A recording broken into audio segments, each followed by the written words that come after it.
Why be Jewish at all? And not just American, or not just human? What's the point? Why be different? Well, this is a question that we have to ask. This is not, we occasionally get this question from a religious person, but more often than not, we get this question from a secular person who's saying, why are you insisting on being different? And in particular, we get it from secular people who themselves were raised Jewish and who've decided to leave it behind. And they're basically saying, why haven't you done what I did? Why didn't you just quit? Sign out. The analogy we used of a family, why not just disown the family? And our approach is, there's something about human development that wants to know where we come from. Think about these DNA testing that people do, or the show on TV, Who Do You Think You Are, right? Where they investigate the family. It's fascinating to find out where people want to know where we come from. And there's something about being a well-rounded human being that has a sense of where you're from. There's a reason why adoptions have changed. And people begin to explore their birth culture, and not just the family culture in which they're raised. There's something about being a well-rounded human being that's good to know who you are and where you're from. There are parts of Jewish culture that are wonderful and beautiful. There are parts that are negative too, but guess what? There are parts of American culture that aren't so nice either. And there are parts of global human culture that aren't so nice either. So you're never going to find something perfect, and this is my particular version of exploring the human experience. I find there's a value in being Jewish because I can appreciate where my family came from, my particular identity, with an eye to the universal human experience. If I'm just a universalist, first of all, I have no holidays. Like, what am I going to celebrate? Or there's a great number that Steve Martin does called "Atheists Ain't Got No Songs," which is very funny. But his point is, what do you have there? You don't have a depth of continuity, and you can invent holidays. You can have Darwin Day, and you can have Carl Sagan's birthday and Thanksgiving and things like that. But a lot of them feel kind of thin. They're a few years old, they're not so meaningful. I talked once to the executive director of the American Humanist Association, who said the American Humanist Association some years ago started a new holiday for the December period they call Human Light, which is a replacement for Hanukkah, Christmas, Kwanzaa, those other pieces in a more secular vein. But I talked to this director and he said, I kind of like Christmas more. Richard Dawkins does Christmas because it has a sense of roots and family and heritage that a brand new invented holiday just doesn't have to. And the other piece about the particular perspective, particularism doesn't have to mean chauvinism. I can be proud in who I am and who my family is without oppressing other families, without denigrating other families. And so I can celebrate what's wonderful and beautiful about Jewish culture without saying other cultures are worse, or I'm the best. There's something unique and particular and beautiful about our version of the human experience, and that helps me appreciate other versions. If I say, well, who needs a coming-of-age ceremony anyways? Because it's all a spectrum, and you're not really an adult until 18 anyways, and it's all a crock that religion invented, who needs it? Well, then I go to a Buddhist from Vietnam, or I go to a Hindu from India, and they have coming-of-age rituals at certain times in their cultures. And I don't understand what they're talking about. But if I can say, oh, you have a coming-of-age ritual at 12? We have a bar mitzvah at 13. We have other events that we use to mark these cycles. And so you appreciate the other perspective. I don't want everything to be like Applebee's, which is bland and universal and there's no flavor to it. I want Vietnamese cuisine and Mexican cuisine and Vietnamese Mexican fusion cuisine. I want the vibrancy of diverse human identities. And they can interact beautifully with each other. It doesn't have to be ethnic conflict. Most importantly, I'm Jewish because I feel Jewish. I was raised Jewish. It has a positive impact on my life. It gives me a sense of personal depth, of transcendence by connecting to my past.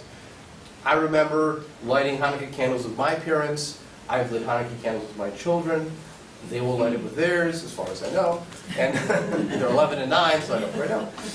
But if I've given them positive experience, they'll do it too. And it doesn't mean they can't also do other things as well. So this is where I find we have to have a strong answer to why stay Jewish, why bother being Jewish, what's in it for me in staying connected to being Jewish. And it won't be the right answer for everybody. There'll be people who say, forget it. You didn't sell, no sale. I don't buy it. I don't want to stay Jewish.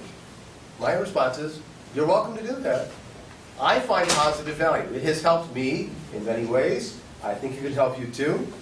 But in the end, you're in charge of your life. That's a human, making your own choice. I'm not going to force you to be Jewish. That's not how I understand getting a meaningful identity out of this experience. Yes, please. Jewish Americans or American Jews? Yes. You need more drinks before you have that conversation. Okay, so the next question, yes, please.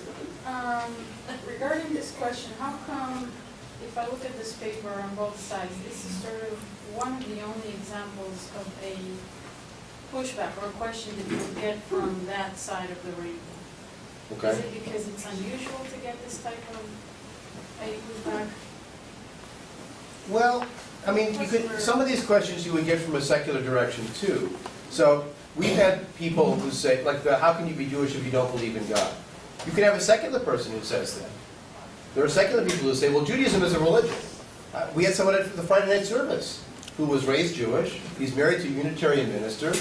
And he said, how can what you're doing be Jewish? There's no God, there's no religion. So that's a secular person who assumes being Jewish has to be religious. The irony is that religious people also assume that being Jewish has to be religious. So they have a common cause there. We're getting it from both ends. So a number of these questions could come from a more secular person who has left it behind and doesn't want to do it. So that's where we're justifying ourselves in both directions. But after all, sometimes you're known more by the arguments you have than by the way you define yourself. So you're right, this is one of those questions that we would get from the secular end of the spectrum, but some of the other ones could happen as well. If someone says, are the Jews the chosen people?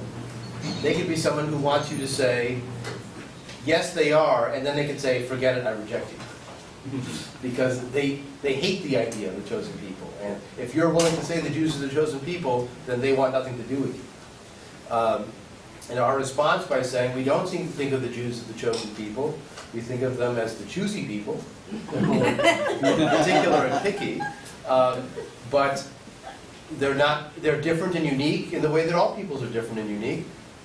Then that's an answer that might change their perspective a bit, because now it's not, we think the Jews are better than everybody else, we think the Jews are different, but other people are different too. And we're allowed to be different. You see, the last point to answer on the why be Jewish piece is a bit of a negative one, but it's worth pointing out. Very often people who say you shouldn't be Jewish anymore, you should just be human. Just participate in world culture. What's their version of world culture? Where did that come from? It's largely white.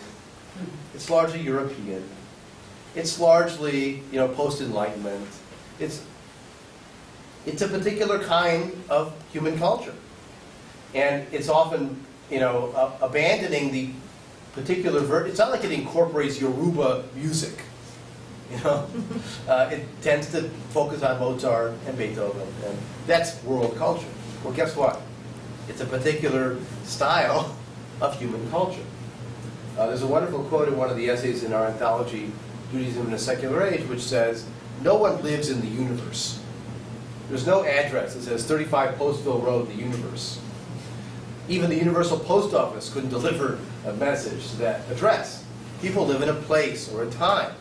So in the example he gives, we might be American Jewish internationalists, and you can be a Ghanaian internationalist, or a Polish internationalist.